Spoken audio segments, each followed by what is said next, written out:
วัสดีครับตอนนี้เราอยู่ที่พันทิพย์งามวงวานนะฮะเขามีงานเซลล์แบบว่าเซลล์สะบัดช่อเลยนะครับที่ชั้น6นะฮะเดี๋ยวไม่ต้องพูดมากเดี๋ยวพาไปดูเลยดีกว่าว่ามันมีอะไรยังไงบ้างเพราะตอนนี้ข้างนอกกระทึกคึกโครมกันมาก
ว้า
นอกจากของเล่นราคาพิเศษแล้ว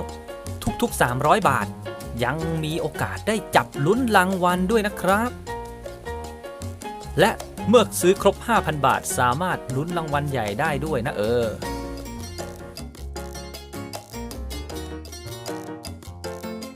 ลูกค้าท่านใดที่ชอบและได้รับคูปองแล้วเขียนชื่อเบอร์โทรศัพท์นำมาหย่อนไว้ที่ณ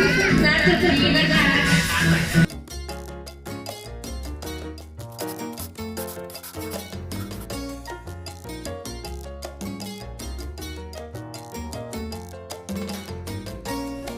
และถึงแม้จะพลาดรางวัลใหญ่ก็ยังมีของรางวัลเล็กๆน้อยๆให้ติดไม้ติดมือกลับบ้านแน่นอนครับนี่ผมก็ได้มา1 ชิ้น